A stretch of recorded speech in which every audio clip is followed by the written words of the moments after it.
So hello and welcome everyone. Good afternoon. Apologies for a slight delay here. I was having some technical challenges, but again we are fine. Great. So I again welcome you all in today's lecture. As you know, my name is Arpit Jain, and today we're gonna be covering the NumPy remaining functions. Right.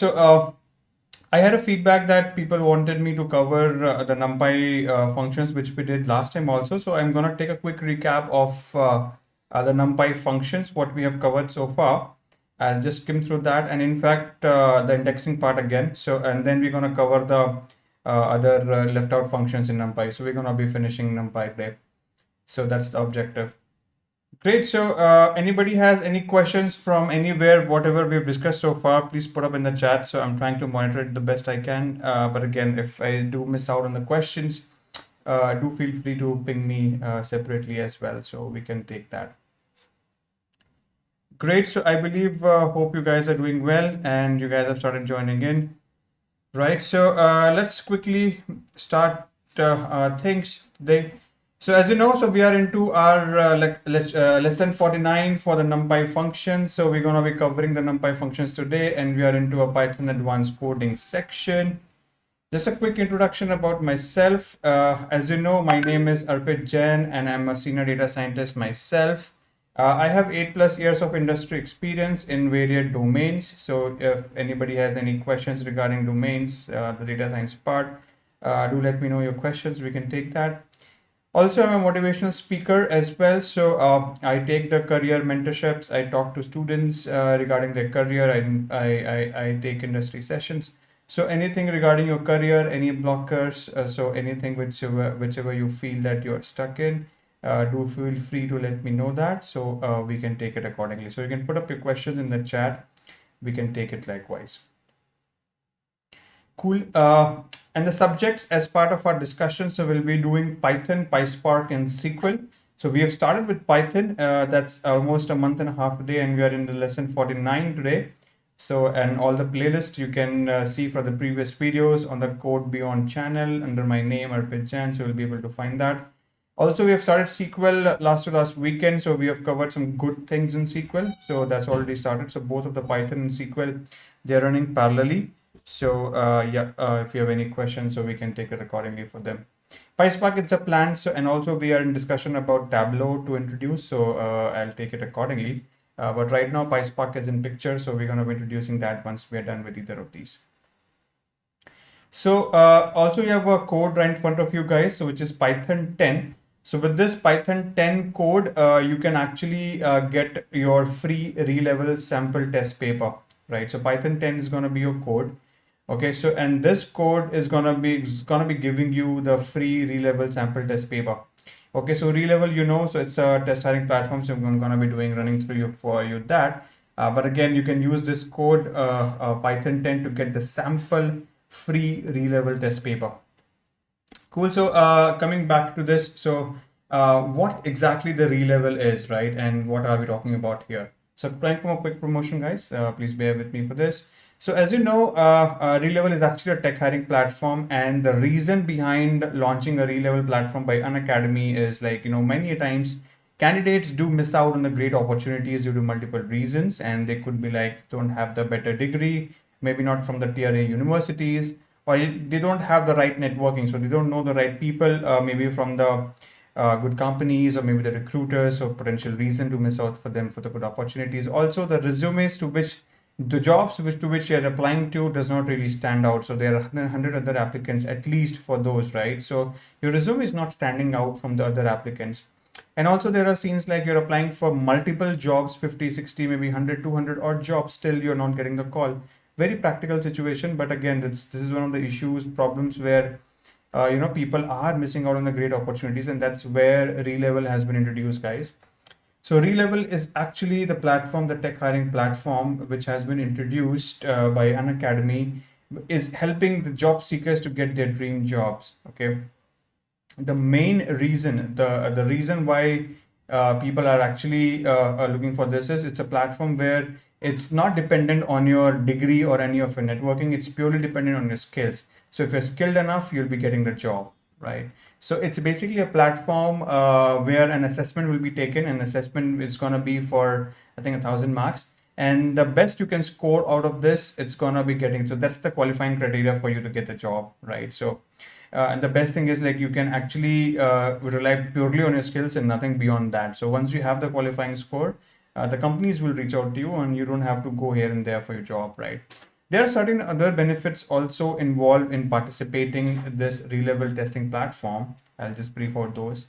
So right now there are 50 plus companies hiring directly from the Relevel platform, including the top startups and even the unicorns like EY, Grad, Upgrad, Razorpay, Urban Company, and many more, right? So and these are the companies which are hiring directly from the Relevel platform, and there are 1,000+ open job positions right now. So there are three different portfolios on this beta platform right now. So business development, front-end development, and the back-end development.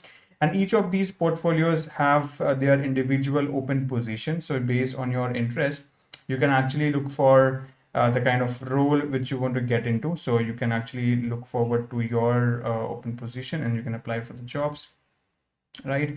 And the good thing is this platform is completely online, guys. So you can give your test with the comfort of your home, right? So you're not supposed to be physically present anywhere, and it's just like you have to take this entire test and then you can take it from your home itself, right?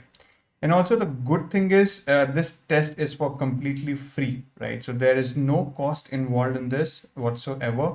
It's a beta platform, so there might be few charges later on, but not right now. And right, so you can take this test for completely free, right? The only expectation here is you have to finish your entire test in a single day, and then that day could be of your choice, right?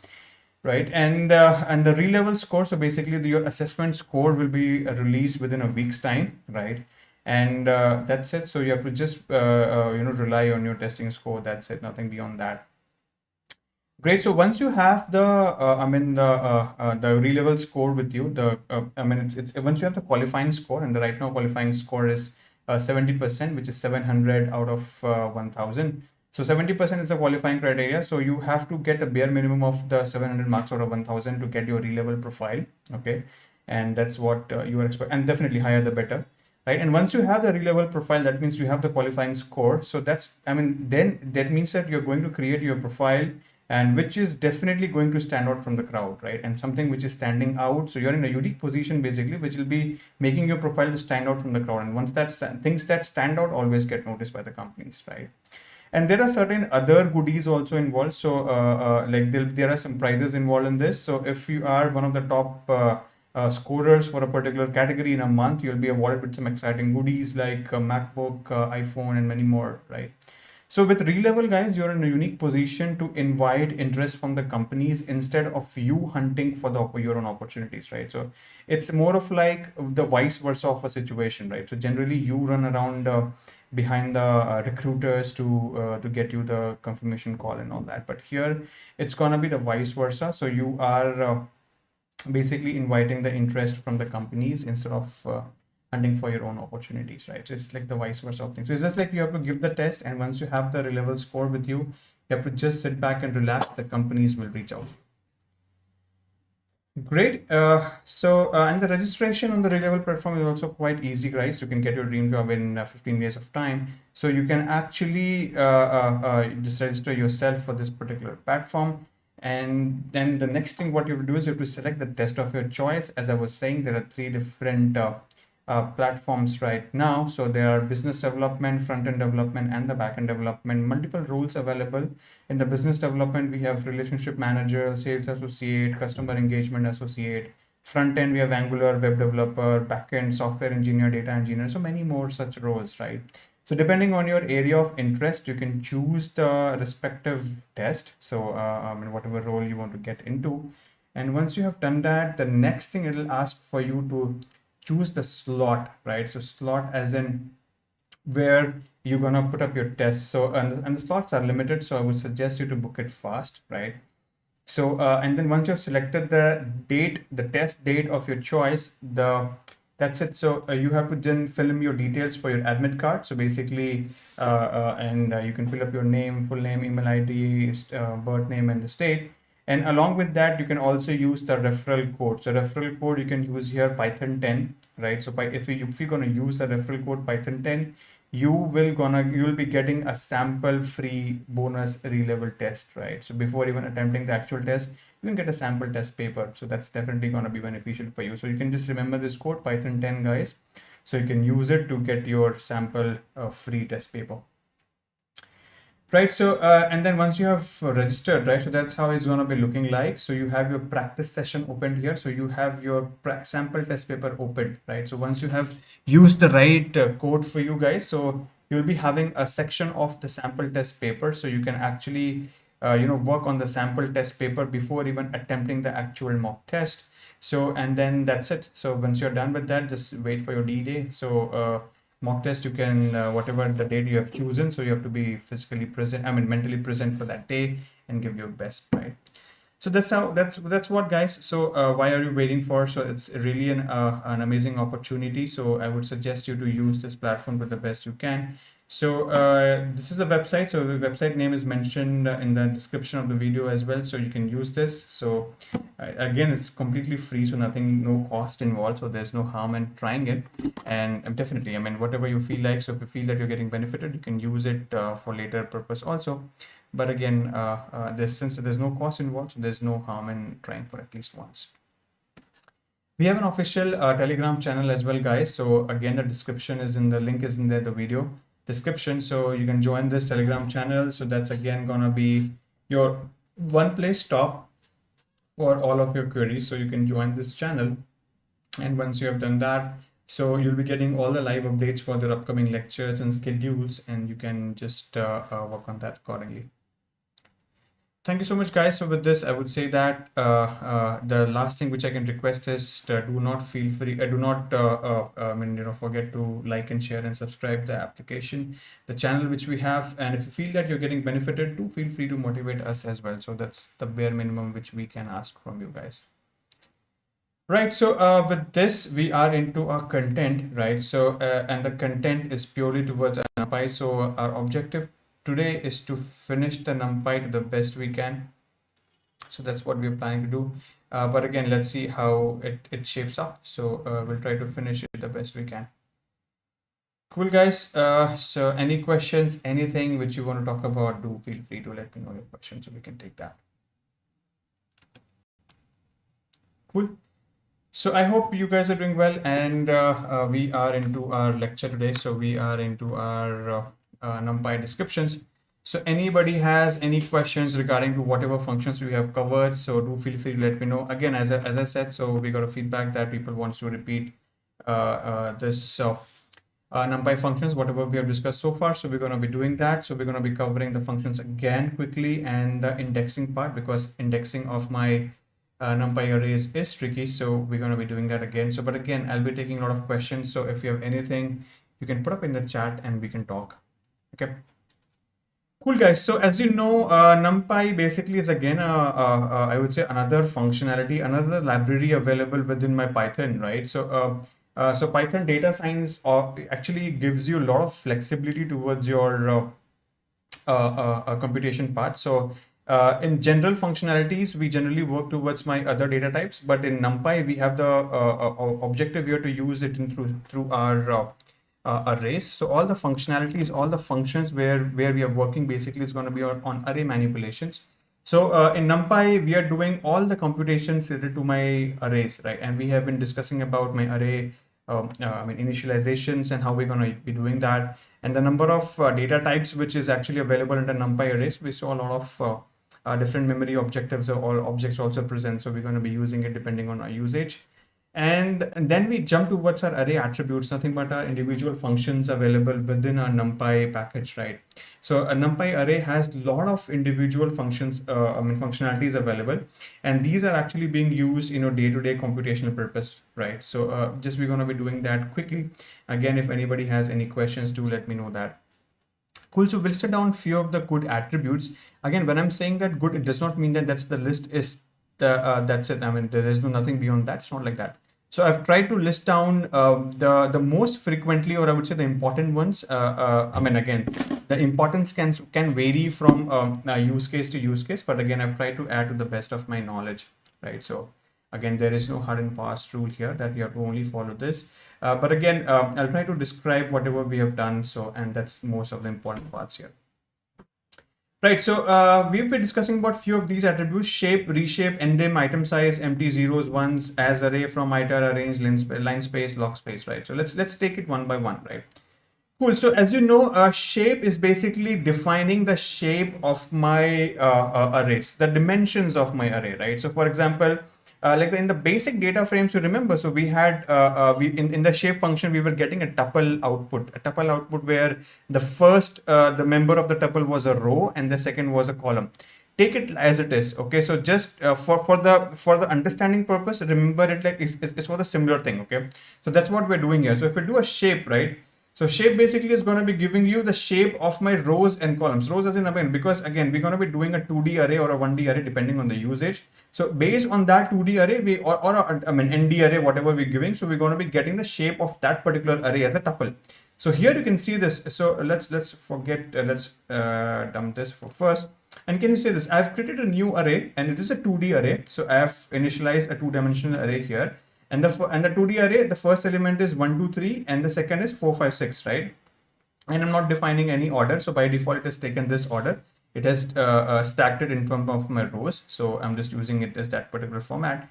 Now you can see this. I have here by default, can you see this? I have two different rows. You can term this as a rows. And then what the columns are, the 3 individual elements. So basically, 2 rows and 3 columns, some sort of from a data frame perspective, right? So try to relate it like that. So if you run into the shape, so basically shape of my data here array is more of 2 cross 3 because I have 2 individual elements, right? So technically this is like 2 different elements and each of the elements is having 3 different sub elements, right? So that's what it says.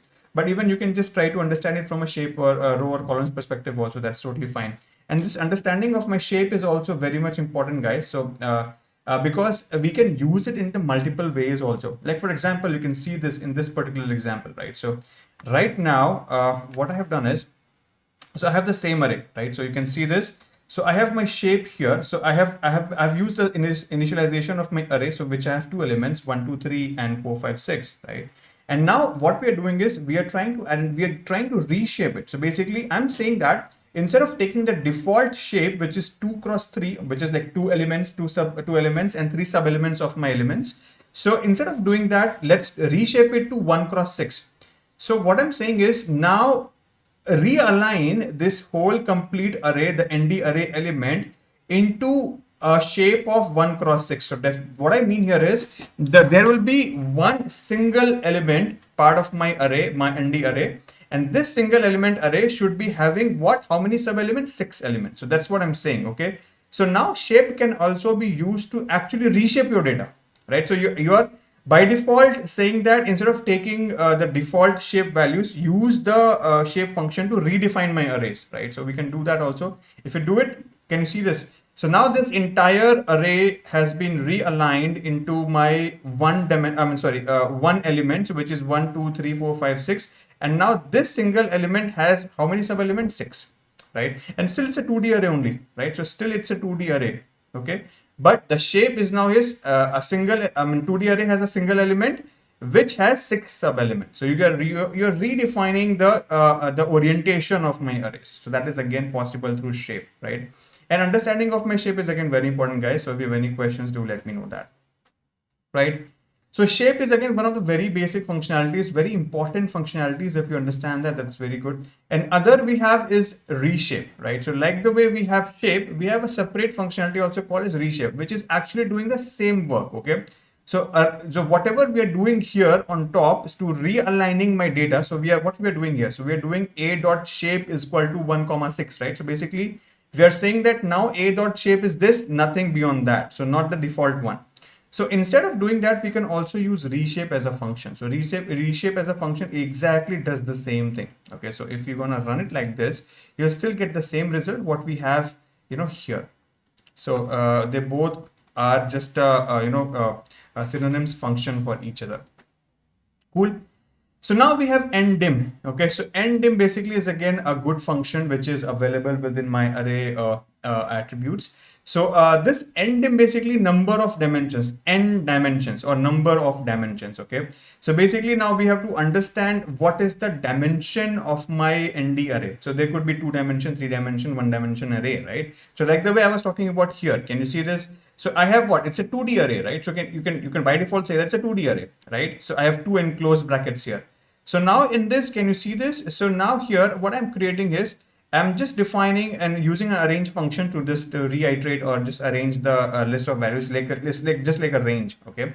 So you arrange by default, it takes the range of values from 12. So by default, 12 is like 0 to 11. So like n minus 1. So by default range, what it takes. So we have this 0 to 11 elements has been aligned as my 1 dimension array. So can you see this? I'm not defining a 2D array on top of this. So now if you call a.ndim, so basically a is my array here, and ndim on top of my array function or array attribute.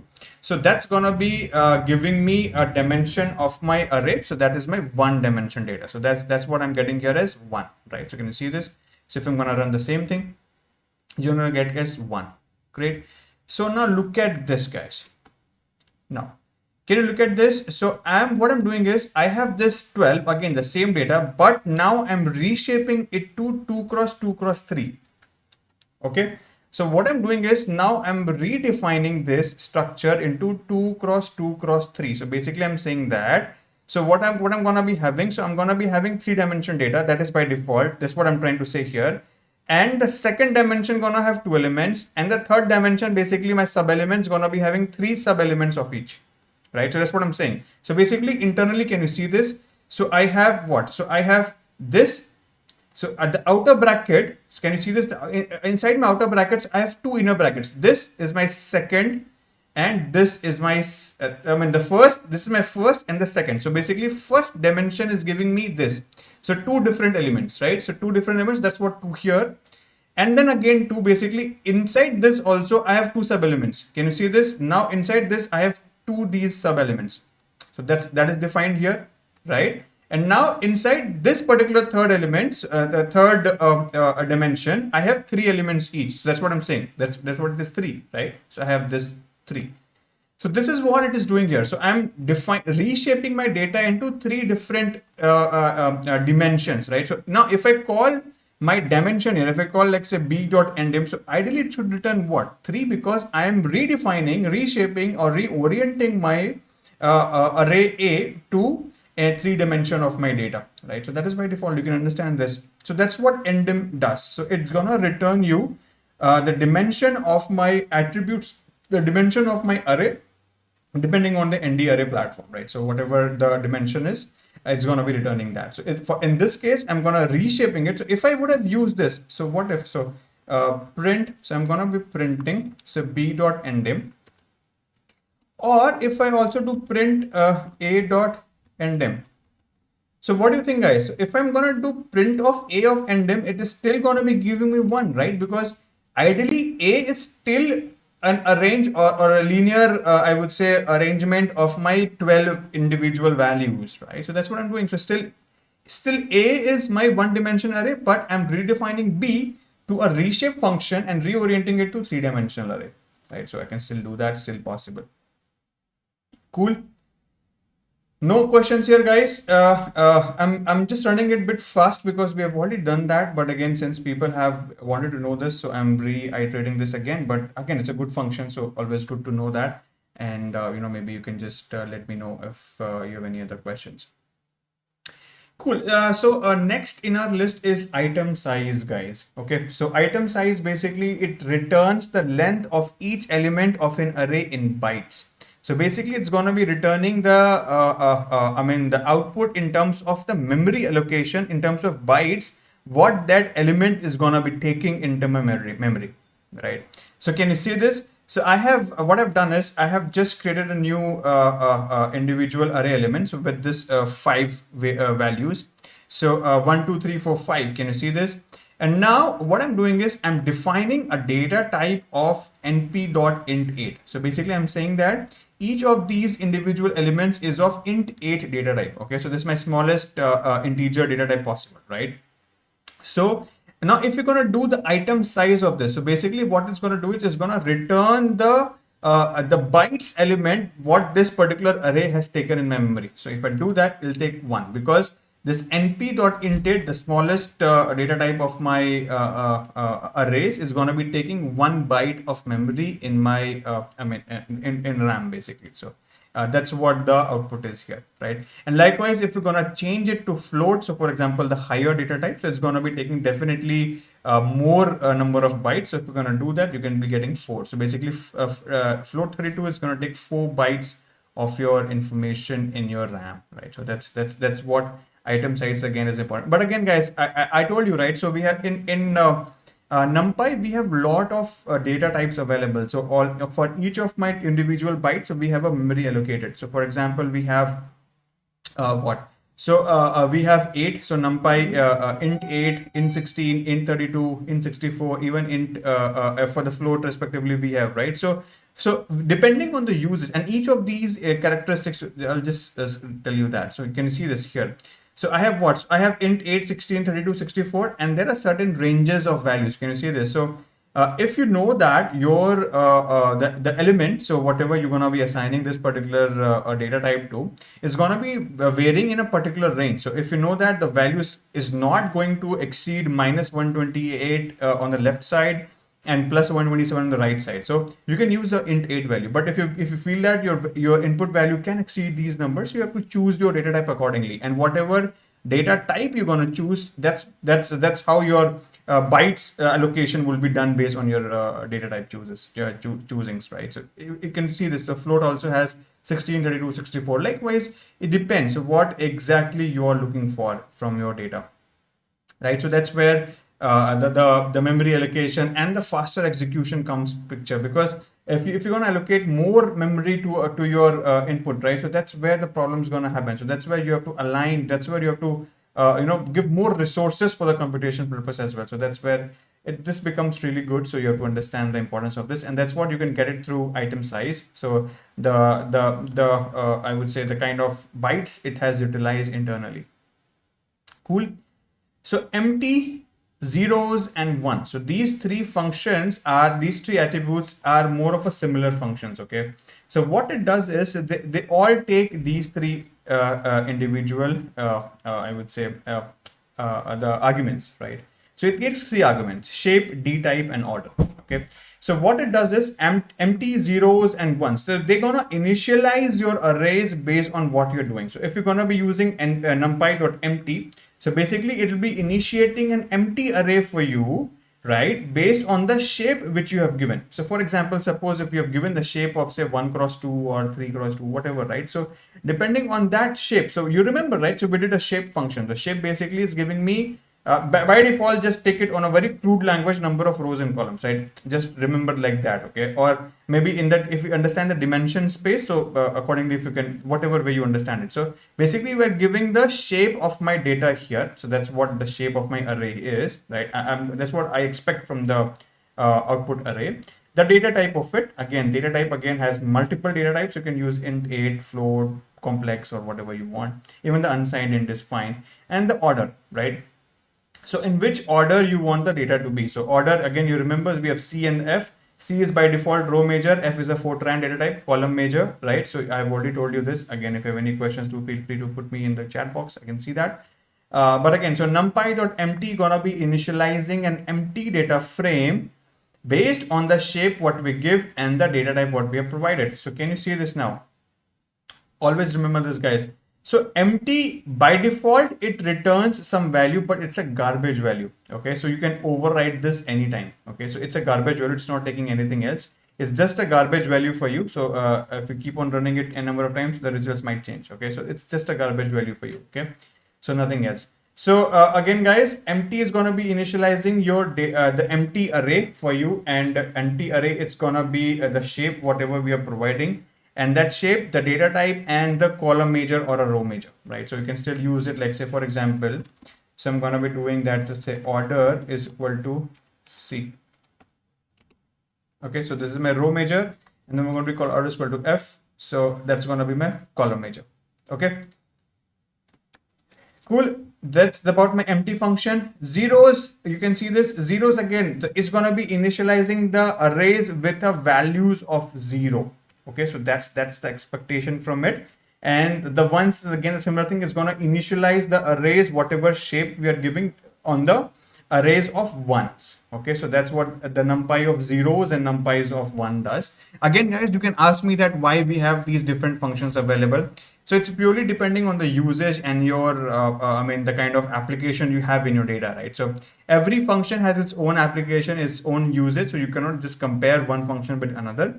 So you have to understand how exactly and why they are being used, right? So, I mean, they have their own individual importances and applications. So depending on your usage and application, you have to choose which one you want, right? But again, I'm just giving you the flavors which NumPy has, right? So that's about zeros and ones. You can see this.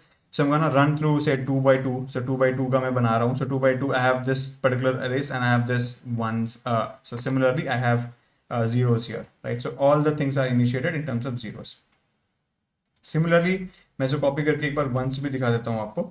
So once, if I do it like this, once, right? So if I do it like this, so similar thing, it's going to initiate the array as 1. So we have 3 initializations arrays based on the default values.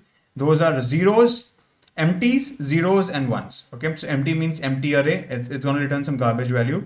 Zeros, depending on the shape, is going to create the arrays of 0 values, and the ones, likewise, I've shown it to you here. Okay, that's what we have. So now we have this function as array. Okay, so the as array is also a very good attribute of my array. So now, as you remember, so previously in the Python, we were having multiple data types, like say a string, list, or some other data type, right? So as array is towards conversion of my any existing Python sequence into an ND array. So you are converting the existing data into an array object. So as array, so like you're saying that, okay, now this has to be towards as array. So you are making it an array element, right? So that's how it is. Cool.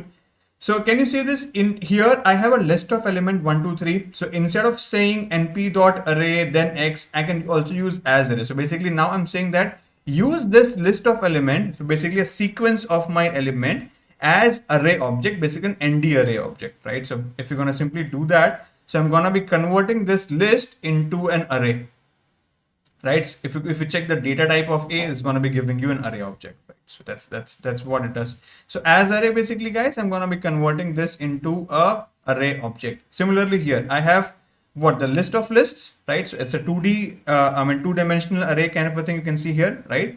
So I have list of list, and I can also convert this list of list directly into an array using this arrays functions. I'm going to be passing this x, which is my list of lists, into my as array function. I'm going to be defining a data type also, float, int, whatever fine. So even if I give int, right? So that's also fine. I'm going to be printing that. So let's see this. So now what I've done is I have used this 1, 2, 3, 4, 5, 6, 1, 2, 4, 5, 8, 9. So as my 2-dimensional array, so NDim is what here? 2. So we have a 2-dimensional array. Can you see this, right? So I have the first dimension has 3 elements. You can see this. It has 3 elements. So it has first element as list, second is also list. So, and each of these sublist is have two sub elements more. So the dimensions are 2 and the shape is 3 cross 2. Right, so I have 3 elements, and 3 elements has 2 elements, sub elements each, right? So that's my shape is 3 cross 2. Cool, guys. So that's about my as array function. So we can use it likewise. In fact, instead of only using a list, I can also pass other collection elements like tuples also. So tuple also behave the same way if you're going to use it in arrays functionality. So you can see this. I'm going to be passing this x as a tuple element, okay? And still on the as array function, I can do that. Still, if you're going to run it, you're going to get the same result. So instead of, it depends. It does not really matter whether you're going to pass a mutable list or an immutable tuple. Both of things are totally fine. You can pass it on top of my as array function, and we're going to be getting that particular details.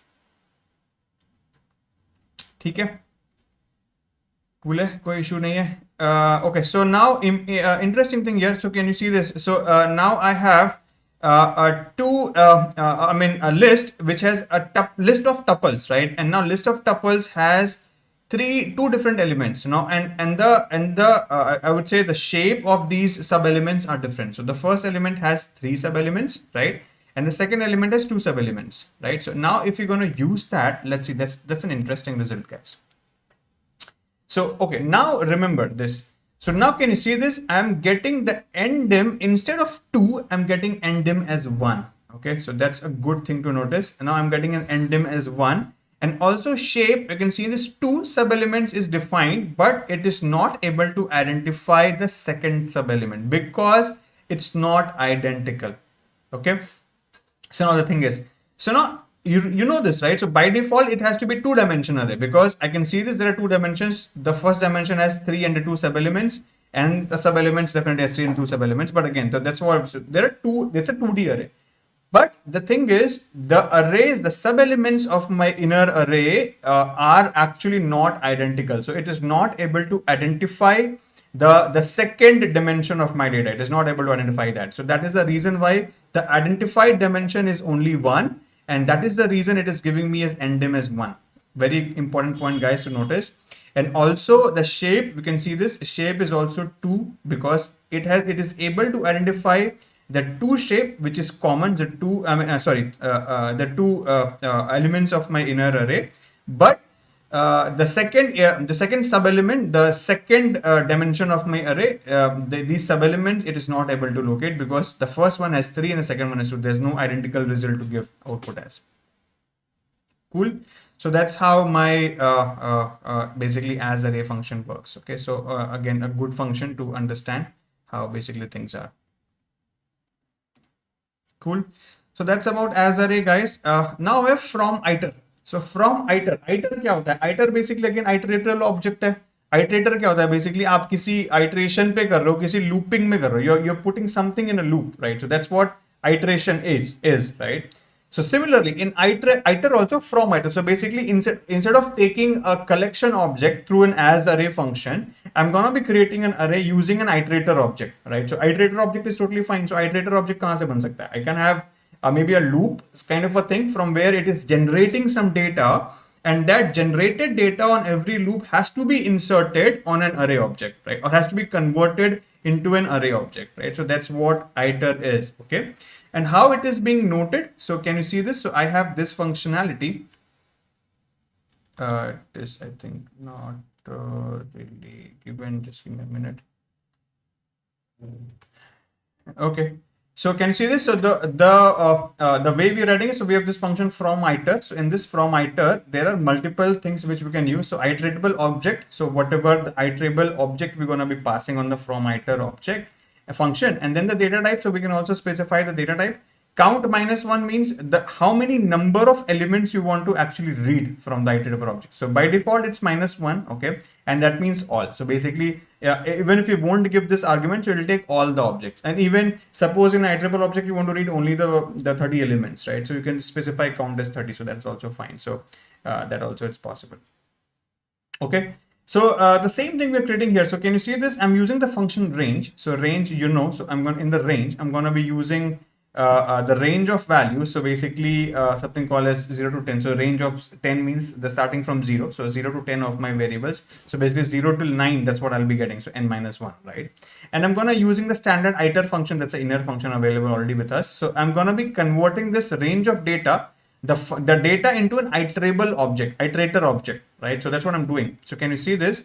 So if I run it like this, so what all I have? So first I've created this list. So basically my range of my element is my range element, right? So this is my range element, okay? And now what I've done is I have created an iter object, which is my iterator object, and I'm going to using this. So this is basically an object element, iterator object, right? And now I'm using this from iter function on top of this ID, which is my iterable object, and I'm using the data type as float. So I'm going to be converting this all of my data in the iterator object, and I'm going to be using it in form of a float object, right? So I'm going to use that. So even I can pass int, that's also fine. I can also pass complex, still fine. So depending on the data type, whatever we're going to use, so we're going to be doing that. So likewise, we have the array ready with us.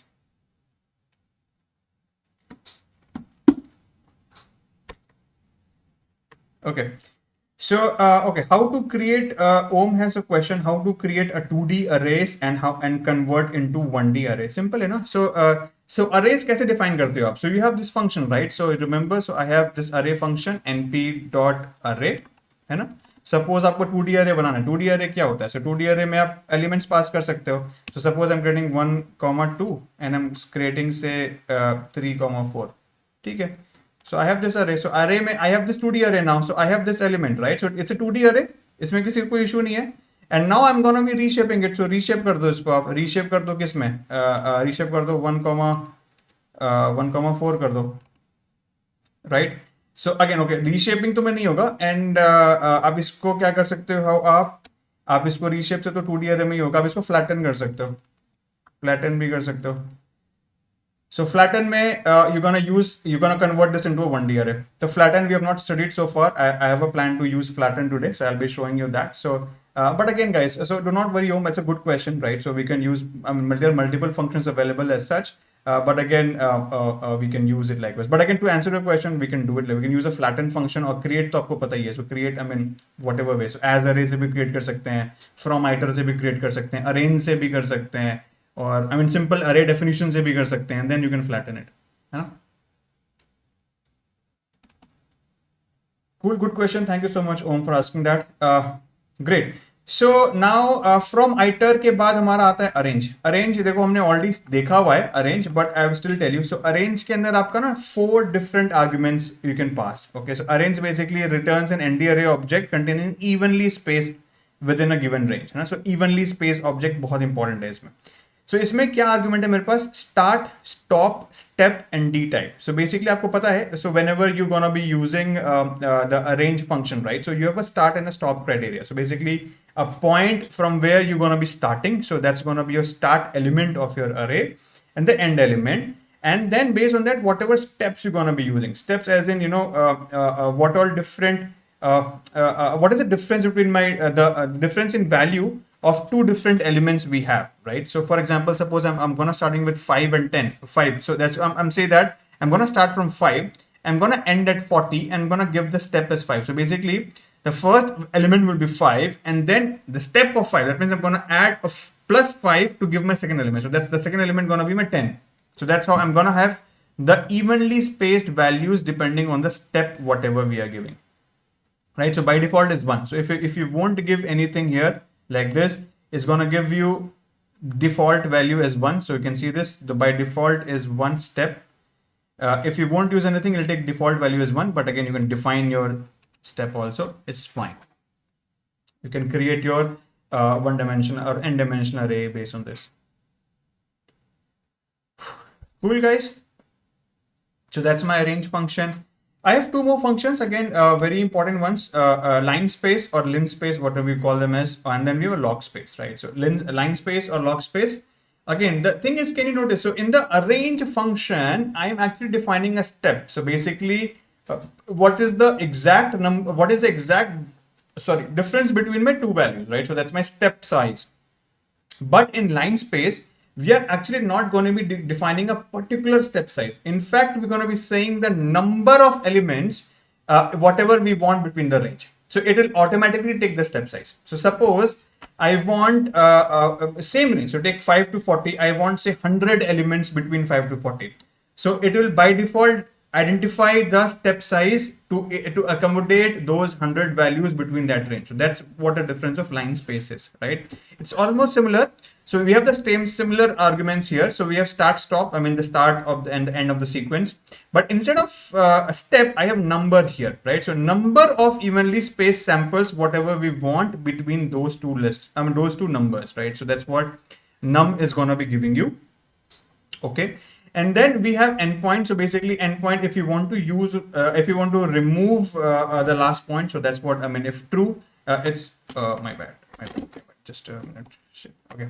Yeah. So, endpoint, in the endpoint, if it is true, stop is the last value in the range. So basically you're going to be using the end element, or if false, basically going to be removing your endpoint. So end point of your, right? Red step or return step basically is going to be returning the, if it is true, it is going to be returning the step size. So what is the actual step size which it has calculated, right? So that's how it is. So let's see this. So I'm gonna giving at start as 10, stop as 20, and so between 10 to 20, I want to have 5 numbers, right? So that's what it's gonna be giving you. So can you see this? It is giving you 5 values now. So 10, 12.5, 15, 17.5, and 20, right? So it's gonna be giving you 5 values internally, and it has by default calculated a step size. So you're not giving a step size here, right? So now again, if you want to return the step size, you want to know what is the step size, so you can use ret step as true. So it's going to give you a tuple element basically. So you have this here. So you have this 2.5 as your step size. So that's going to be returned as true, right? So you can also have, as I said, endpoint. So endpoint. So if you're going to remove endpoint, so it's going to be false. So basically you're going to be saying that now I don't want 20 as part of my string. So basically if you remove 20, it's going to be taking the by default numbers of 2 as a step size. So it's going to be ending at 18 for my step size. So by default. Cool. So that's what my things are. So that's what I have it here for LineSpace. Logspace be similar. Logspace exactly similar, but instead of giving the the number of values in a sequence, it's going to be returning the log of those values. Okay, so basically this will be giving the log of the values between these two ranges. So start stop again. We have instead of we have a ret step, we have a base function here. So whatever the base of log we're going to take, default is 10. I mean, anyway, log is 10 is by default. So we're going to be doing that. So between those two ranges is going to be giving you then those number of log of those values between the ranges. So start and stop. Okay. So line space, log space, and arrange works like so. Arrange what it does, it's give you based on the step, it's going to be returning you the elements. Line space and log space, it by default calculates the your step sizes depending on the number of values you want in between them. Cool. So that's how it is. Great guys. So with this, we have covered the first attributes of my Numpy array. So I'm gonna be quickly jumping into my indexing and slicing. Again, a very good and interesting topic. So we have covered this, but it's important. So as per the advice, I'm gonna be retaking that. Okay. Cool. So indexing and slicing in arrays are also a bit tricky. I mean, I would say not very tricky, but it's almost similar to the basic when it comes to the basic slicing technique. But for the advanced ones, there are certain things, certain ways where we do it in arrays are different. Okay. So like for example, if we talk about the basic slicings here, that's very simple. So suppose I've created this array element np.array, right? And I'm going to use the base slice operator. So whatever internal slice, right? So in this slice also you can see this, I have these operators 2, 7 and 2. So basically I'm saying that same thing, start, stop and step. Aapko pata hai na, whenever you're indexing a list also, you have this start, stop and step, right? So same objective here. So starting at 2, so basically arrange object जब है आपका, अब उसको start करना चाहते हो 2 से, you're gonna end it at 7, and then ultimately you want a step size of 2, right? So that's what you want. So if you're going to do that, so basically the second element, I mean the second index element is what? So you're going to be starting it as 2. So basically this is 0th element, first index element, second index element. So starting at 2, ending at the 4th index, ending at the 7th index value, okay? And then step size is 2. So basically I have what? 2, 4 and 6. Cool. So that's what it has sliced. So that's a basic slice operator, also works similarly in arrays. You can use the square bracket wala bhi indexing, that also is fine. Same thing will come, so no issue. So instead of using the slice operator, you can directly use the square brackets notation also. It's totally fine. Okay. Also the similar thing, the ranges, my single point extractions, my combinations, my multiple objects, both all of these are similar, right? So whatever.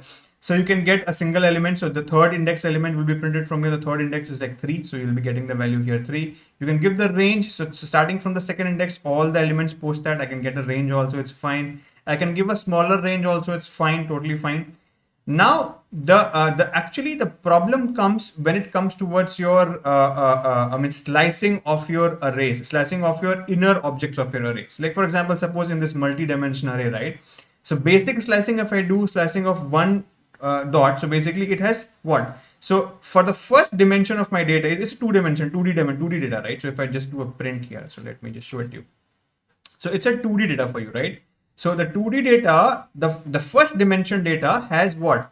3 elements, the first, the 0th index element, the first index element and the second index element, right? So that's where that's how it has been aligned, right? So now if we're going to use the basic indexing, that is 1 dot, 1 colon. So that means that you want the output to be from the first index element till end. So basically the first index element here is the entire list. So 3, 4, 5. That's what you're getting here. 3, 4, 5 and 4, 5, 6. It is unable to identify using my inner arrays. Okay, so basically I want to have a particular, I only want the second element of each of my inner list.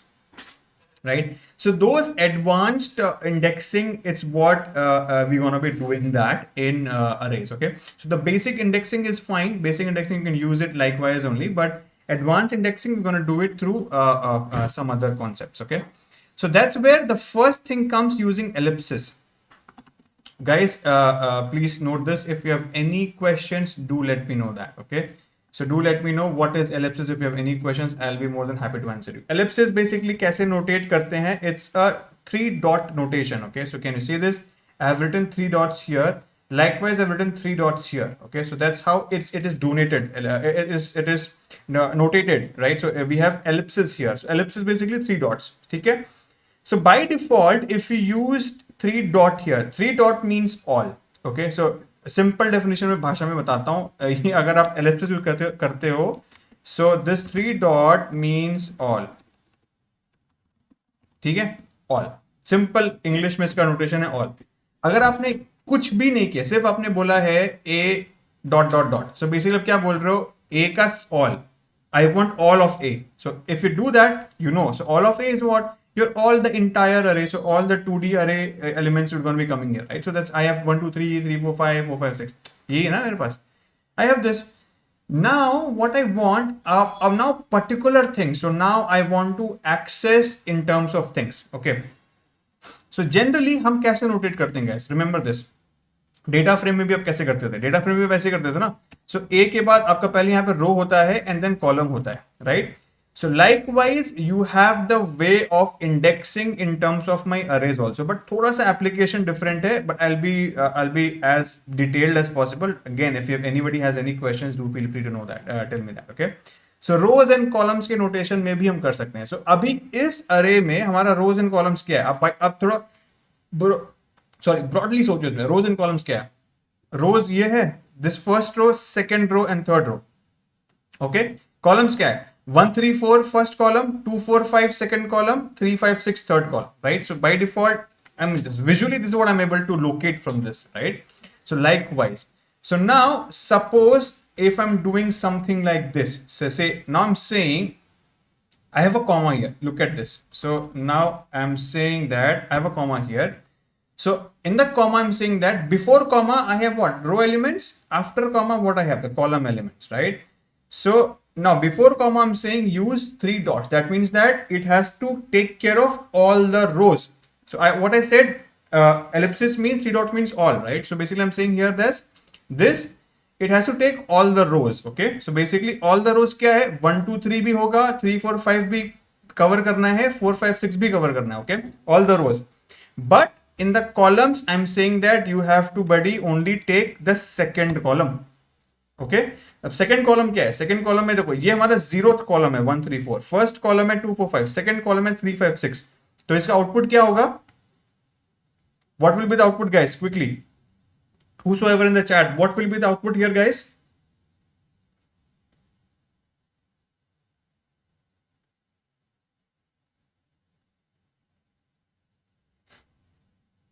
Om, anybody else in the chat?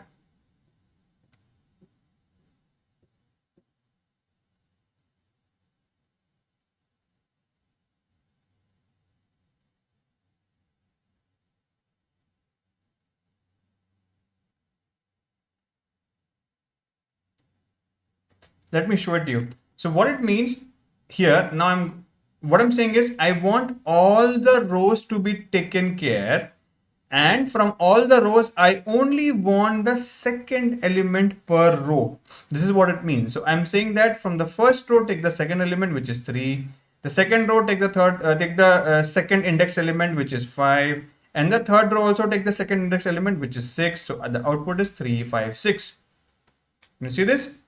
Likewise, I can do also, I can, if I put 3 here, so it'll give you what? It'll give you an out of index error because I don't have the third element. I have all the rows, but in the columns, I only have 0, 1 and 2 as an index. So I cannot index 3. So 3 is out of bound. So I can, but in this, I can give 0 here. If I give 0, so I'll get the 0th element of my column. So 1, 3, and 4 will be shorted out, right? So vice versa is also true. So if I do it like this, so if I use, say, now for the columns, you want to use all the columns. So that is also fine. But instead of rows, I want to use the second row only. So can somebody tell me what is output here? So in this case, what I'm saying is, dude, I don't want all the rows to be part of my objective output, but I want a specific element, a specific row to be taken care of. So I only want the second index row, which is 4, 5, and 6. And from 4, 5, and 6, I want all the columns to be printed. So I want 4 also, 5 also, and 6 also. So the output will be here 4, 5, and 6.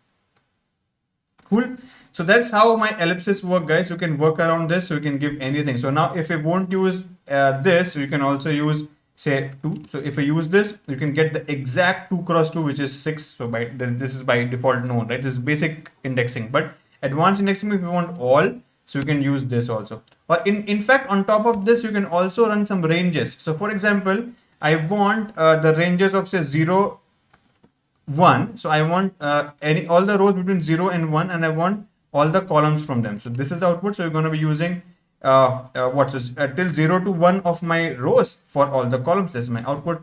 And now I can also give my multiple indexing on top of that. It's also totally fine. So you can use it in either ways, guys. So that is totally flexible. Okay. So we can do a lot of questions in this. So I mean, like, for example, suppose like this again. So I have given 1 cross. So I'm saying that for the row, I want all the starting from 1. So 1 here, 1 is my this row. So 3, 4, 5, and then 4, 5, 6. I want from the rows perspective, these 2 rows to be considered. And I only want the second column to be given. So second column is what? 5 and 6, right? Second index column, 5 and 6. The output are 5 and 6, right? I can use it in any way, guys. Any way it's fine. But the objective is you need to understand how ellipses are used. So that's why I've tried to given you as many examples as I can. So we did all of these exercises last time. But again, do feel free to let me know if we have not understood the ellipsis concept. Great. So I'm monitoring my chat, guys. If anybody has any questions or anybody wants to do some exercises on top of this, we can do that. But since we have already done it, so I'm not wasting your time here. I'm moving ahead. So, but again, if anybody has any questions, do put up in the chat so we can take it. No problem. Okay. So now also on top of that, I have integer indexing. Okay. So now integer indexing kya hai, guys? Look at this. So I'm gonna be showing you that this is again a very good advanced indexing technique. Let's try to see this first. Okay. So now what I've done is I have created a 2-dimensional array again. Okay. So in this 2-dimensional array, I have the shape as 3 cross 2. So 3 cross 2, basically 3 rows and 2 columns. That's what my data frame is. So I have the elements like 1, 2, 3, 4, and 5, 6, correct? Now, sorry. What I want is, see again, the indexing is always done. How indexing is done is based on my the rows and columns indexing, right? So now in the rows and columns, let me print the result and let me show you to you how exactly it is. So now look at this. So now what I'm trying to say is, instead of passing a particular range or a group of range or whatever it is, I can pinpoint any value from anywhere of the index. Okay, how we can do that? So we can specify the index of howsoever way we want. So here, can you see this? What I'm defining, the rows and the column indexes. Okay, now the important thing to understand how exactly these rows and the column indexes work. Okay. So now with this, what I'm saying is I want the output to have 3 elements. Okay. So can you see this? I have 3 elements here. I want it through 3 elements. Okay. But on top of this, what I want is I'm specifying the specific integers for my data. Okay. So what I have here is, for the first element, the indexes are 2 cross 0. So this is my x-axis ka index and this is my y-axis ka index. So I need to find a value which is at 2 cross 0. Okay. The second element is going to be 2 cross 1. Okay, so this is my x-axis ka index and this is my y-axis ka index, the rows ka index and the columns ka index. Okay, and the third is 1 cross 1. So these are my indexes for getting the data, individual elements, picking my individual elements from my array. Okay, so I'm not giving any range, not specifying anything. I'm pinpointing to a particular number for all the sub elements. I can still do that. Okay, so now here, look at this. What does it mean? So when I'm saying 2 cross 0, so 2 cross 0 क्या है? So 2 means the second row का 0th element. So second row का second index row का 0th element क्या है मेरे पास? 5 है, right? And now again what I am using the second row ka first index, which is second row ka first index, which is 6. So I have my 6 here as an output. And now I'm using first row ka first index. So first row is this, ka first index is 4. So I'm getting 4 here. So now I'm creating a user defined indexed array depending on whatsoever element I want from the ND array. I can pinpoint the array element which I want to be part of my output array. Okay, so that is through an integer indexing, guys. Noted? Any questions? Guys, if you are able to understand, do let me know yes or no in the chat, or if there is any questions, do feel free to put in the chat.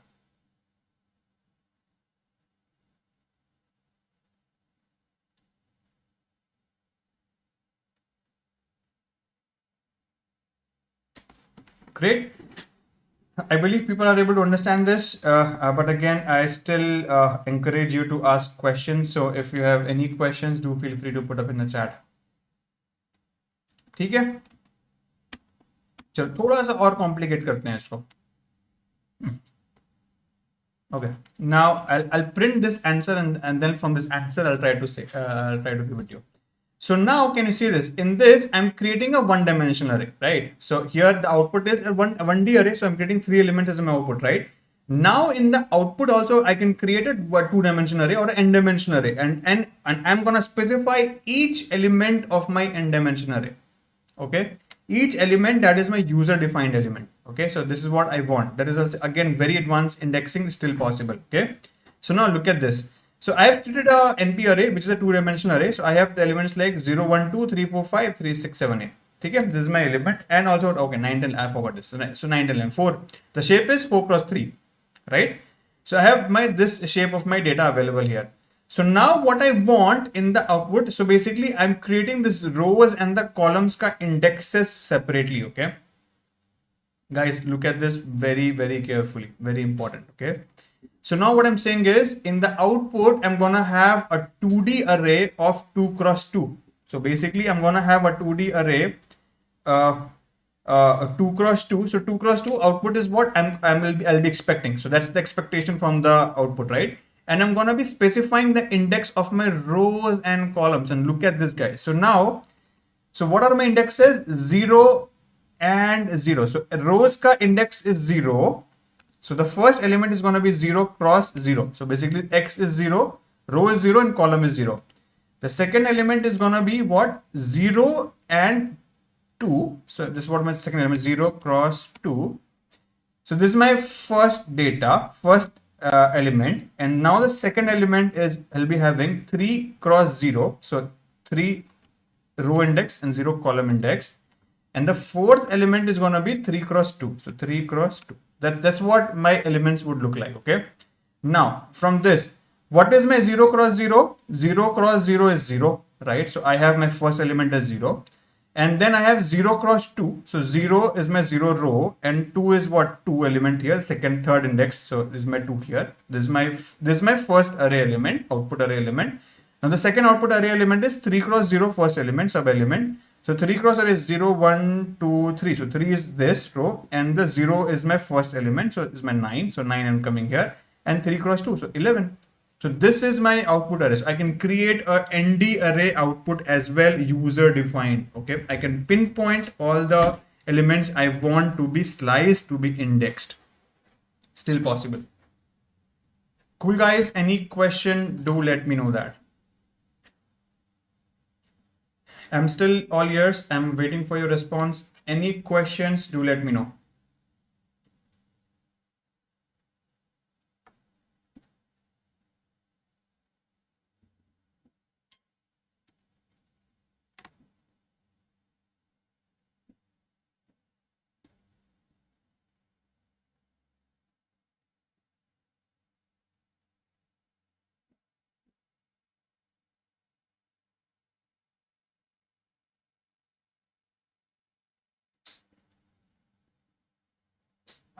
Okay. So in that case, we can proceed. Should not be a problem. Cool. So that's how we're going to be creating my arrays, and also arrays, I was said I can use a range. So advanced indexing we can also give a range or the list of elements is totally fine. But as long as you understand how we're going to pinpoint the values, the indexing, the ranges, right? So those values are important. So that's totally possible. Okay. So now the last way of slicing in arrays is through Boolean. So Boolean slicing and the filters. So Boolean slicing में क्या होता है guys? Instead of doing it through things, I'm gonna use a filter here. Okay, so a particular filtration logic. So you remember, so in Python also we had this filter function, right? So filter function basically gets you the point of interest, whatever we want. Likewise, in arrays also, we have this Boolean slicing technique available. So based on the logic, based on the arithmetic logic or whatever logic it is, we're going to be slicing the data. So based on the true false condition. Okay? So this is my first data here. And again, remember this guys, this Boolean function actually by default returns a one-dimensional array. Okay. So that's, I would say, one demerit of it, or I would say one merit also for it. Okay, everything has a pro and con. You can further reshape it. I mean, after the slicing, you can reshape it. That's fine. But the output of this Boolean slicing will always be a 1D array. Okay, so now look at this. So I have this data frame done with me. So I have a two-dimensional array. So I have a shape of 4 cross 3 array, right? So I have 4 rows and 3 columns. So I have this 4 cross 3 array with me. Now what I'm doing is I'm finding out the values from the array of x where the value of x is greater than 5. So can you see this? It has by default run on all the sub elements and it has given me the element list where the criteria is fulfilled. Can you see this? The output is 6, 7, 8, 9, 10, 11 where the criteria is fulfilled. Right? So you can see this. I have the elements 6, 7, 8, 9, 10, 11 as an output where I have the given list, given data for my output. Cool. Any questions here? And likewise, I can do a logical filtration also. What I've done is I've created an ND array where I have the NaN values. So missing data is here. So some missing data and some of the integers available here. Now I want the array where the NaN informations are not there. So I'm going to use a tilde, which is like a kind of a negation of my code. And with this, I'm saying that the array A has to be negated or has to be removed, which is not there, where the values are np.isNaN of A. So isNaN, if the data is NaN, then you have to remove it. Okay, so I don't want it. It's part of my data. So I can have it like that. Okay. Cool है guys. कोई issue नहीं किसी को. So that's how my Boolean slicing works. So based on the logical filtration also, it's fine. Okay. So now I have a very good functionality available within my arrays is NumPy broadcasting. Okay, so NumPy broadcasting, what it happens. So basically, whenever you want to do some kind of arithmetic operation on the similar shape of my array, that's simple, right? So because that's element to element manipulation, arithmetic manipulation happens, right? So that's a very simple type of a computation. I'll show it to you also. But once we have two arrays of dissimilar types, dissimilar dimensions, right? So then the element to element operation is not possible because it's of two different dimensions, right? So then element to element operation is not possible. Then in that case, what happens? The functionality of broadcast comes into picture for NumPy. So what it does is it broadcasts the smaller array with the smaller dimension array to the size of the larger dimension array. Okay, so it broadcasts the smaller dimension array into the larger dimension array. So let's see the example and you'll be able to understand this. Okay, so now look at this. This is very simple. So I have created two different arrays here, right? So I have the arrays as like 1D arrays, you know? So I have 1, 2, 3, 4 and 10, 20, 30, 40. So what I'm doing is I'm just multiplying this A cross B. Okay, so I'm multiplying these two different arrays, and these are simple. These are one dimensional, so same dimensional arrays, right? So I'm defining one dimension cross one dimension का array. So element wise to element wise operation होगा यहाँ पे, right? So simple है. So 1 will be multiplied with 10, 2 will be multiplied with 20, 3 will be multiplied with 30, and 4 will be multiplied with 40. This is what my output is. So element to element operation हो रहा है यहाँ पे, right? So now, but what if the dimension of my arrays are different? Now look at this data. Can you see this? Now I have a dimension challenges. So the first array is a 1D array. So I have elements like 1, 2, 3, 4. And the second element is a 2D array, right? So I have 2D array where the shape is 2 cross 4. And right, so I have two sub elements. So two elements of the first dimension, and the second sub elements are 4 per each of it, right? So what happens, what I've just said, so the smaller array will be broadcasted to my higher dimension array. So that's the thing, right? So smaller array क्या है यहाँ पे हमारा? Smaller array is 1, 2, 3, 4, right? So 1, 2, 3, 4 will get broadcasted to my larger array dimension data. ठीक है, तो यहाँ पे क्या हो रहा है?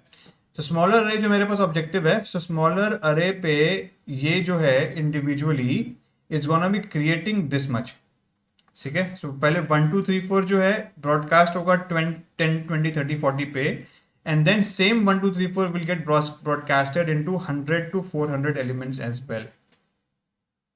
ओके, सो पहले जब मैं इसको एलिमेंट वाइज ऑपरेशन करूंगा तो इस सेम एलिमेंट्स आएगा. सो 1 cross multiplied by 10, 2 with 20, 3 with 30, 4 with 40. So this is my first element, है ना? So now the second thing is this same data, same array will be getting multiplied with this sub element also. So now 1 is also getting multiplied with 100, 2 is also getting multiplied with 200, 3 is getting multiplied with 300 also, and 4 is also with 400. So this is your second sub element of my 2D array. कोई doubt है? So this smaller dimension array, this छोटा वाला array is getting broadcasted to my larger dimension array where the element wise operations can be performed. ठीक है, कोई issue है इसमें? Similarly है यहाँ पे, अगर मैं एक और एग्जांपल देख लेता हूँ. अब मैं डिफरेंट डिमेंशन का डेटा है, मैं यहाँ पे प्लस करना चाह रहा हूँ. सो आई हैव अ 2D अरे. 2D अरे में क्या है, मेरे पास 4 क्रॉस 3 का अरे है ना? 4 रोज 3 कॉलम्स बेसिक है. And now I have a smaller अरे जहाँ पे 3 वैल्यूज हैं 1, 2, 3, एंड देन मैं इसको ऐड करना चाहता हूँ. सो ऐड में भी सेम होगा गाइस. सो ये स्मॉलर जो अरे है वो हर एक एलिमेंट पे bitwise operation, elementwise operation करेगा. So this will get added to this, and the smaller will get also added to this second element, also to third element, and then at last to fourth element also. So you can see this is what the output will look like. So all the individual array elements of my ND array are getting manipulated accordingly. ठीक है, किसी को कोई issue है इसमें? Cool. So that's what broadcasting is. ये हमने broadcasting तक last time पढ़ा था. आज हम एक नया टॉपिक स्टार्ट करते हैं, ND Iter. ठीक है, Iter क्या है? बेसिकली Iter क्या है? You are iterating over your arrays. Okay, so arrays is also basically kind of a collection of elements only, right? So in whatever way we are talking about, but again, it's a collection of elements. So we can iterate over the elements of my array. So I mean, if you remember, we are iterating over dictionaries, keys and elements, dot items करके, dot keys करके, dot values करके, है ना? Multiple ways. So likewise in arrays also we can do the iteration. That is totally possible. So इसमें क्या है? So जब आप basic iter करते हो, like for example, suppose I have created this element np dot arrange. So है ना? So I have created this data, है ना? So I have reshaped it. So can you see this? So now this is my two-dimensional data. So I have 2 rows and 4 columns each, right? So I have this is my data. So now I want to, I want to iterate all the elements of my array, right? So this iter function np.nditer. Now look at this. So if we just simply do a print of my elements here, so what is it is taking is always now important to understand this. Okay, and the reason why I'm saying this is because of right. So can you see this? Now I have this np.nditer. So I'm saying this, from this you have to figure out the elements, right? So it is doing row wise. So it is first doing through my rows and then going to my columns. So by default it is giving me 20, 25, 30, 35. Right? This is my elements. And now the second row elements 40, 45, 50, 55. 40, 45, 50, 55, right? So I have this. So this is what it is doing. By default, it is doing like that, okay? So in NDiter, the good thing is we can also specify the order, okay? So if we want to, instead of by default taking this row element first, I can also do 20, 40, then 25, 45. So column measure. Column measure kya hota hai, guys? Fortran format, right? So order is equal to F. Look at this. So now you have just reversed the ordering of it. So now I'm doing it, instead of doing it through row measure, I'm doing it through column measure. So I'm saying that first iterate over the first column, then iterate over the second, likewise to all the remaining columns. Cool. So you have this functionality available within your NDiter object also. So if you want to iterate over your arrays, so you can do that. So you have a function of using the orderer. So order mein aap, you can define the column measure or row measure. So that's how we're going to be using that. Okay. Cool. Similarly, आप इसके ऊपर कुछ और function के ऊपर भी run कर सकते हो. फॉर एग्जांपल सपोज अभी आपका ये है ना. सो अभी मैंने क्या किया, मैंने सेम डेटा को ट्रांसपोज कर दिया, है ना. सो अभी ट्रांसपोज देखो क्या किया. अभी ट्रांसपोज करके बाय डिफॉल्ट मैं क्या कर रहा हूं, मैं ये मेरा ओरिजिनल डेटा है, अब मैंने इसको ट्रांसपोज कर दिया. सो बेसिकली रोज को कॉलम्स बना दिया, कॉलम्स को रोज बना दिया. मैंने डॉट टी करके ट्रांसपोज कर दिया. ठीक है, मतलब शेप को 2x4 को वो क्रॉस 2 कर दिया मैंने. ठीक है. अब गुड थिंग टू अंडरस्टैंड है यहाँ पे. अगर आप देखो बाय डिफॉल्ट भी, अगर आप इसको ये जो है ना NDiter B के ऊपर, अगर आप A के ऊपर भी रन करोगे, A के ऊपर अगर आप रन करोगे तो क्या करता है, बाय डिफॉल्ट आपको रो मेजर पे वो दिखाता है, करेक्ट. बट अरे की एक अच्छी फंक्शनैलिटी है, if you do it through B also ना. सो B के ऊपर आप रन करते हो, जो B क्या है, एक इनहेरिटेंट डेटा अरे है फ्रॉम A, राइट. एंड अरे का बाय डिफॉल्ट क्या था, रो मेजर था, राइट. तो जब आप ये भी करते हो तो स्टिल जो डेटा आएगा वो रो मेजर के हिसाब से आएगा on the original data frame. So इसमें आपका रो मेजर हो रहा था, बट यहाँ पे देखो बाय डिफॉल्ट एक कॉलम मेजर हो रहा है. दिख रहा है आपको, ये बाय डिफॉल्ट कॉलम मेजर हो रहा है, बट ये इनहेरिट करता है प्रॉपर्टी को which is on the by default side of my original अरे. ट्रांसपोज के पहले क्या था, ठीक है, बाय डिफॉल्ट ट्रांसपोज के पहले वो रो मेजर पर रन कर रहा था. So inherit that property.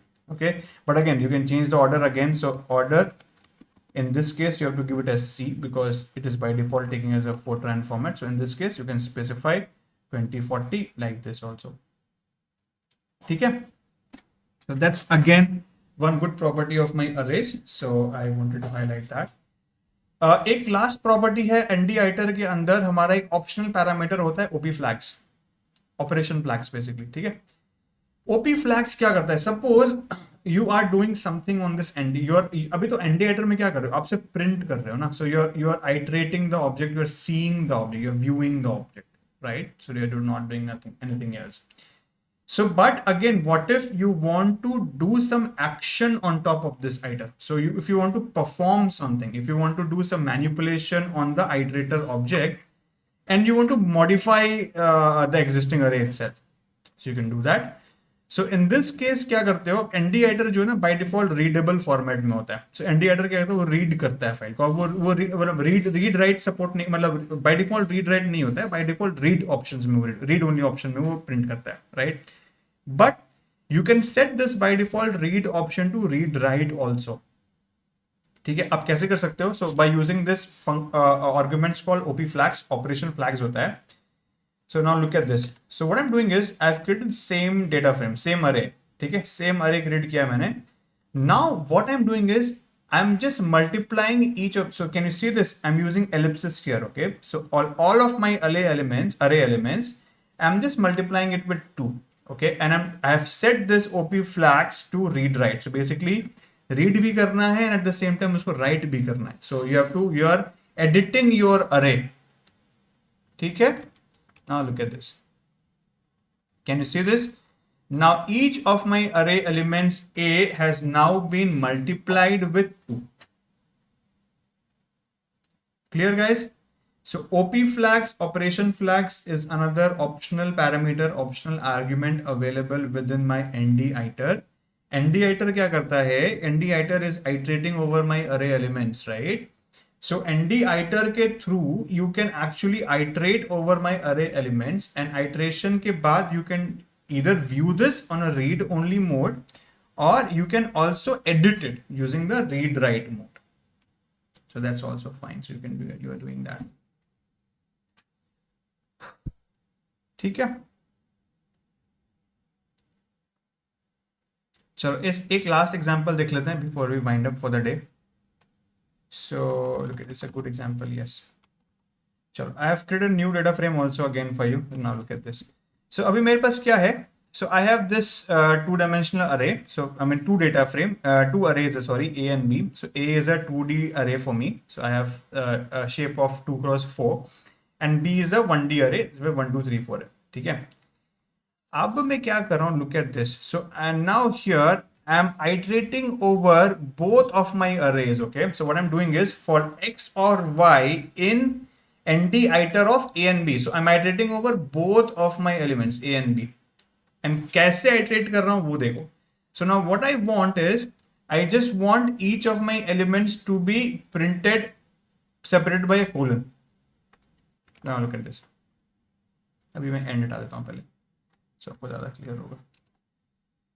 ठीक है, अब मैं क्या कर रहा हूँ? Now look at this. So आपको पता है बाय डिफॉल्ट ये छोटा अरे है तो, और ये बड़ा डायमेंशन का अरे है तो इसके ऊपर ब्रॉडकास्ट हो जाएगा, है ना. ब्रॉडकास्टिंग की बाय डिफॉल्ट टेक्निक आ जाएगी यहाँ पे. अब मैं क्या कह रहा हूँ कि आपको x और y को साथ में प्रिंट करना है using the colon. See, I'm just printing x and y. So %d basically to identify my int value, so the numerical value. Okay, so %d use कर रहा हूँ यहाँ पे और %d के ऊपर मैं x and y पास कर रहा हूँ. सो %d फर्स्ट मेरा क्या कर रहा है? हर एक के ऊपर निकाल रहा है 20, 25, 30, 35. ठीक है, एंड कोलन देन %d क्या है? मेरा y है, तो y बेसिकली 1, 2, 3, 4 है. सो ये मैं एग्जैक्टली यहाँ प्रिंट कर रहा हूँ. ठीक है, and you can also print it in a same line. So using this print में आपको पता है एंड आप यूज कर सकते हो. एंड बेसिकली आप स्पेस बोल रहे हो तो मतलब you can give a space and you can print in the same sentence. So you can use it like this also.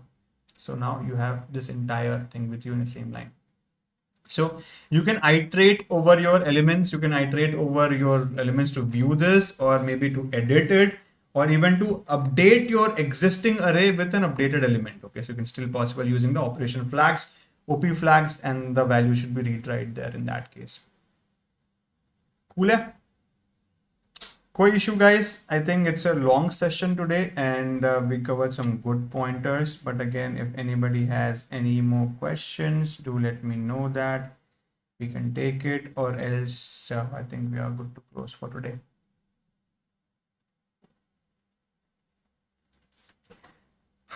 Cool है guys? किसी को कोई questions है?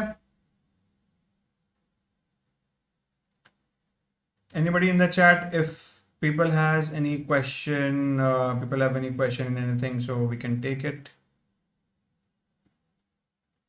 Or if not, then thank you so much guys. I'm gonna give your evening backs. Thank you so much for joining in, whosoever joined today. So we have covered the NumPy tutorials to the max we can. We have a few more functions left, so I think we're gonna maybe I'm gonna take a day or two, and then post this I'm gonna start TensorFlow. So TensorFlow is what has been given as an advice, so to start with, so we can do that, should not be a problem. But again, I was thinking to do something on the visualization part as well. Okay, so we can do something on the visualization part, so we can do that. So maybe let's do some visualization techniques on Python, and so maybe we can use some Cbon or matplotlib kind of a thing. So let's do that. So we can try to do some visualization techniques first as we finish NumPy, and then we can jump onto some other things. Okay, cool guys, thank you so much, and I wish you all the best. Okay, I have one question from Ishant. He says, "Sir, I failed 2 interviews in a row and I almost lost all of my confidence. How do I recover from this?" Yeah, 2 rejections to kuch bhi nahi hai yaar. I mean, it's totally fine. I mean, if you are able to not control yourself with just 2 rejection, I mean, then I would say it's a very bad state. Yeah, you have to think like that. Job is not easy, okay? And trust me, to get a single job, you have to wait. You have to fail at least 10 times to understand what is the expectation. People who are getting their job in the first or the second time, they are the, I would say, most luckiest person. That's very rare. Okay, I mean, there are some rare situations, but on a general average, people do fail for at least 8 to 10 interviews to get their job. It's fine. It's totally normal, because what happens is every time when you fail, you are again building up your own question bank, right? So because you know why you got failed, what question you were not able to cover. So you're going to be preparing that for the next interview. Maybe next interview again there is some other new question which came up and which you don't know. So likewise, for every interview you're going to be making your own database of questions, right? So by the 10th and the 12th interview, you have covered almost all the different variety of questions which has been asked previously. So there are high chances that when you appear for the 10th or the 12th interview, you know almost all the questions. Very high probability, right? So that's how it is. So do not worry about some rejections, Ishan. So it's like two, I mean, and the number here is two is like nothing. I mean, I wouldn't say everybody gets rejected for at least 10 12 interviews. That's pretty normal. It's fine. So do not worry about that.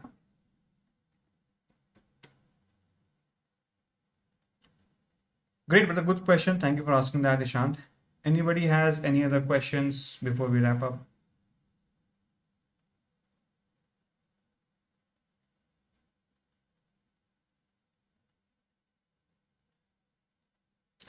Cool. In that case, let's meet. We're gonna be having at least 2 weeks of gap here, guys. So I'm not available this in the next week, considering the festivals. So I'll try to update the schedule ASAP. You'll be getting the updates on the live premieres, but again, I don't have the schedules right now. You can keep following the playlist. You'll get the live updates coming up. But again, at least for next 10 days, I'm unavailable. So we're gonna be having my classes post that. Cool.